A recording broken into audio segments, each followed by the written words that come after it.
7 जनवरी, बहुत ठंड होती है हमारे गांव में। तो मुझे याद है सुबह कुछ 7 बजे का वक्त था। मेरी दादी ने मुझे उठाया और मुझे बोला कि जल्दी उठ और तेरी मम्मी को कुछ हो गया, उसको हॉस्पिटल लेके गए। और मैं एकदम उसमें उठा एंड बोले जल्दी भाग जल्दी भाग। सुबह 7 बजे का वक्त था और घर से हॉस्पिटल 10 मिनट रनिंग है।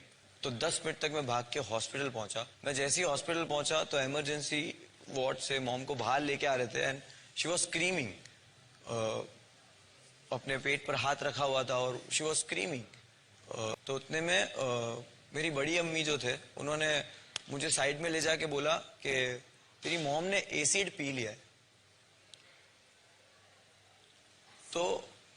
तो मैं उस वक्त बोला कि तो बोल क्यों नहीं रहे ऐसा। तो बोले ऐसा बोलेंगे तो हम सब प्रॉब्लम में आ जाएंगे। लाइक नहीं, मैं भागकर वो जो मेरी खाला की बेटी थी वो उसको जाके मैंने बताया कि सुनो ऐसा हुआ है। तो she was very shocked. She was like कि पहले क्यों नहीं बताया, उसका ट्रीटमेंट होता है तुरंत, वो दूध दिया जाता, कुछ चीजें होती है। तो जैसे ही पता चला उनको डाला ऑब्जर्वेशन में, फटाफट सारे डॉक्टर्स आए, ये आए वो आए। ये सुबह 7 बजे से लेकर दोपहर में 2 बजे तक चल रहा था। 2 बजे तक जुम्मा का दिन था। I remember I am holding her hand. सब लोग जमा हो गए थे, बहुत सारे लोग, पूरा मोहल्ला था हॉस्पिटल के बाहर। बट मुझे पता नहीं था कि क्या होने वाला है। आई वॉज वेरी ओके कि अभी हो जाएंगे ठीक, अभी ठीक हो जाएंगे वो। तो एक मूवमेंट आया जिसमें डॉक्टर ने आपस में बात करी। मैं देख रहा था उनको और उन्होंने बोला कि तू हाथ छोड़ दे। तो मैं बोला हाथ क्यों छोड़ू। तो बोले हाथ छोड़ दे। मेरे को जबरदस्ती हाथ छुड़वाया। तब मुझे पता चला कि उनकी डेथ हो गई है। मुझे वहां से लेकर निकाला। आज भी मुझे ऐसा लगता है कि अगर मैं जाग रहा होता या उस दिन जब मैं रोज मेरी अम्मी के पास सोता था, उस रात में जस्ट बिकॉज मोहर्रम थी और कुछ फेस्टिवल टाइप था तो मैं नीचे दादी के पास सो गया था। तो अगर मैं वहां होता और जल्दी पहुंचता तो वो चीज बच सकती थी।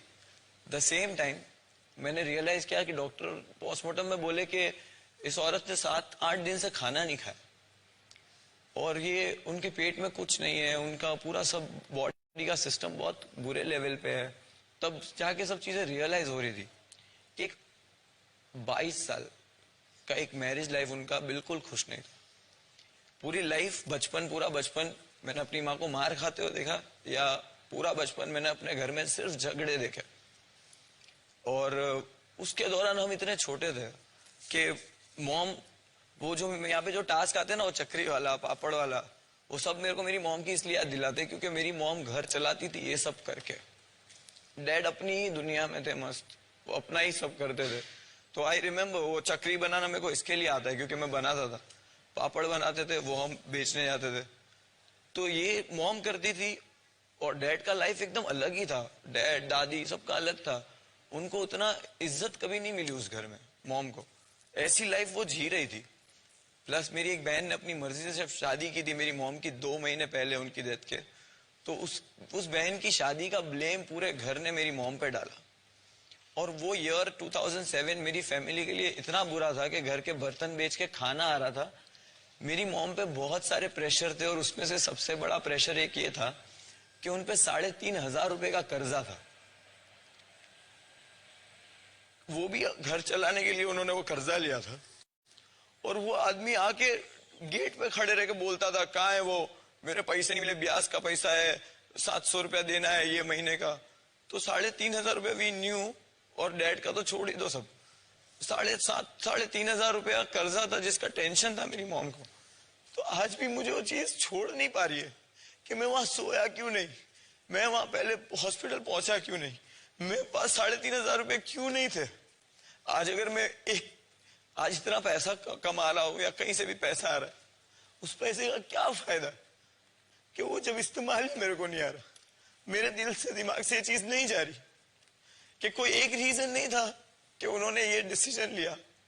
पूरा मोहल्ला हॉस्पिटल के बाहर इसलिए खड़ा था क्योंकि जब कोई बीमार भी होता था तो मेरी अम्मी फ्रूट लेके उनके घर जाती थी। वो सोचते थे कि ये क्यों आई फ्रूट लेके।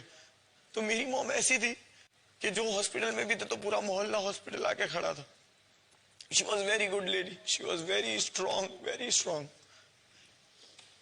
There wasn't one reason. बहुत सारे रीजन थे जिसकी वजह से उन्होंने वो डिसीजन लिया।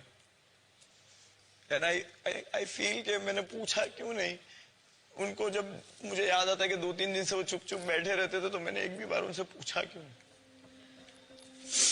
तो आई थिंक